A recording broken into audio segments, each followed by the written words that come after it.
Hi YouTubers. So I'm starting this vlog, and my purpose for starting the vlog is because I am scheduled for my tummy tuck. So I have diastasis recti as well, or recti, I'm not sure how you pronounce it correct. I've heard several different ways. But I have that, I have an umbilical cord hernia, and I have a lot of loose skin. Like, it's just ridiculous. But I'm going to get those repaired, so I'm super excited about it. And so I figured that I would go ahead and just vlog about this whole process. Now, I am 100 days away from the surgery, but there's a lot that I've already done and a lot that I plan to do leading up to that day. And so like I said, I want to kind of tell you all about it. I want to vlog about it, capture it if there's anyone that had questions, because I know I did a lot of searching the internet and just trying to get an idea of what to expect. Prior to deciding to do a tummy tuck, I really wanted to figure out what is this diastasis recti that I have? Why do I look pregnant? Why do I feel bloated? Why do I have these aches and pains in the whole midriff area? Why am I miserable? Why am I not happy with the way things look? Why do things look the way they look? There was just so many different things that went on in my mind, so many different things that I did to try to prepare. And so I wanted to just kind of talk about that, because I feel like it's something that's not really talked about at all. Mainly because there's a lot that goes into postpartum, but this is something that people don't talk about. So that's where the idea came up to vlog about this, and I reached out to my plastic surgeon office and asked could I also include any videos of the appointments and such, and even vlog about the process with them. And you know, they were game for it, so that's good. So I'm appreciative for that. But I just kind of wanted to give an idea of what it is that I'm doing. Open up for any questions.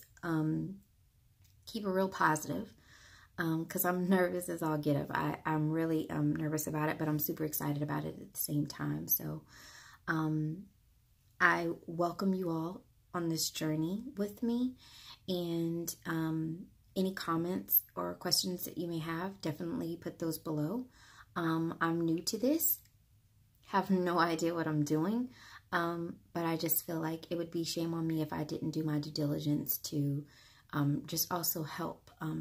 This condition sees no color. So it's just for women, you know, dealing with this. Men deal with it also, but I just find that a lot more people that deal with this, you know, this issue of the diastasis are typically individuals who have had multiple pregnancies, and it's an underlying issue. It's not something that you really can run from. It's, you know, either you would get it or you wouldn't. The hernia that I have, I actually remember with my first pregnancy with my first son that my midwife told me, she's like, oh, you have an umbilical cord hernia. I'm like, I don't know how the heck you see that. I don't even know what that is. I'm just trying to have this baby. But those are things that I wish that maybe she would have kind of probed a little bit more, told me a little bit more about. But even if she did, it wasn't like it was going to fix or correct anything. So, again, that's just a little bit, just to kind of prepare you all of what it is that I'm going to do. If there's any questions, don't hesitate to ask. There may be things that I have not thought about. Not that I need to think about anything further before the surgery, but I'm open to educating and learning and knowing more, and also realizing that my situation is not everyone else's situation. My outcome is not everyone else's outcome. That yes, there are different things that you can do, like the Mood2 system. I signed up for that. You know, exercising, you know, getting with a pelvic floor specialist, did that, which there are not a lot of them out there, just so you know. But just making sure to do my part. Got into Nutrisystem, loved that, ate very well, clean, lost a lot of weight, but nothing that fixed it. And everything that I read was, do this and it'll fix it. Do this and your finger gap will minimize. Like I had originally about a 4.5 finger gap, so it's about this much. In my diastasis, And I'm now to probably about a 3.5. Like it's probably like in here, like if I were to put my fingers like this. So yes, it got better, but it wasn't going to fix anything. And I started to feel very demotivated and deflated. Like, okay, I'm doing everything. I'm spending all this money. I'm doing my part, but nothing's happening. So I'm going to show you, so that way you can see what I deal with. Which, you know, I've seen people look way better than this. I've seen people's stomach, you know, not look as bad, and but the pain underlying, the discomfort underlying is still an issue. So, so this is me, and, you know, 2 sons. I've had 2 sons, and this is the hernia, the umbilical cord hernia right there. But this is the loose skin. It's so disgusting. I'll just be transparent because I'm going to be real about, you know, these vlogs. I have to put deodorant here because I don't want it to sweat, or I don't want it to chafe, or I don't want it to do anything. But this is all so very loose. If I were to suck in, see that? Like everything drops. It gets just even more disgusting.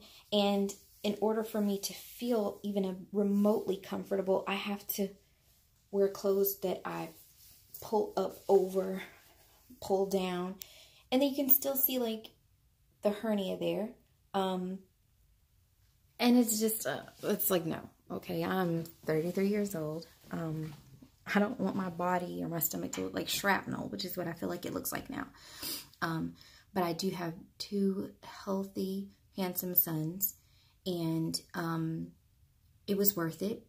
You know, I'm very much aware that there are women out there who would love to be in my situation because they may not have been able to have children and or multiple children, but that still doesn't discount how I feel about my body and the insecurities that I have as it relates to it. So again, that's just a little bit about me and the process that we're going through. And I'm just really nervous about it. But it's going to be all right. We're going to figure this out. The day of the surgery is going to be April 18th. So I guess it's 100 days away. Super excited. My mother's going to take me.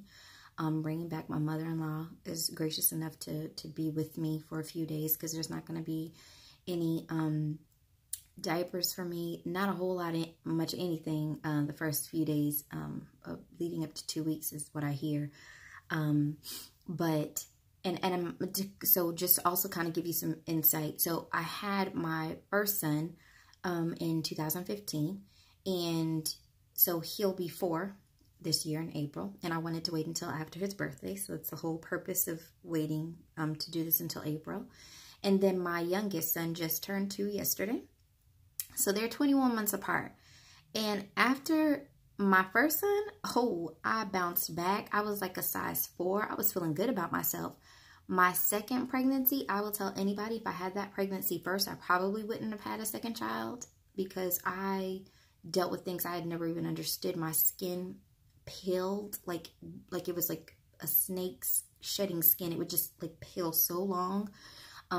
I flexed up to 210 pounds on delivery day. I looked like 3 months pregnant when I just found out that I was pregnant, which made me think, okay, these pregnancy tests are clearly lying because I look super pregnant. And then, with them being 21 months apart, as soon as I delivered my second son, I realized there's an issue. I often wondered, is there another baby in there that they didn't take out? Because this is not right. It just was bad. But again, you know, I digress. Again, it was worth it. I would totally do it all over again because I love my sons.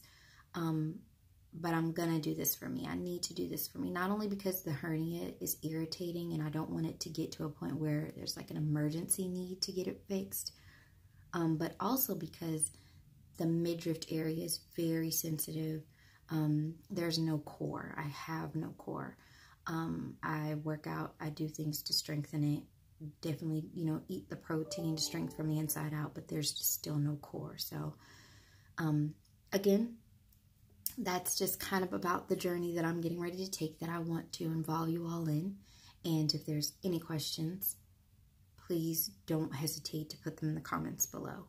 I'm super excited about this. I'm going to stay prayed up about it. I have been praying about it, so I know all will be well, but I'm just totally looking forward to feeling like me, feeling like I have a core. And I know that's going to take a while. It could take up to a year. Some people said up to 2 years, but I'm just decreeing and declaring that this is not going to be a ridiculously hard process. And but I am looking forward to it. So thank you so much for listening to this long video. I do plan to post this often as possible, and leading up to any content that I find or any things that I know to do to prepare for the surgery, I plan to do that and vlog about that. And then I definitely will vlog the date of, the day before, the date of, after the surgery, which I don't know what that's going to look like, and then every day after and up into the appointments, the post-op appointments. So we got this. I got this. It's going to be good. So thank you so much for watching, and until next time, take care and be blessed.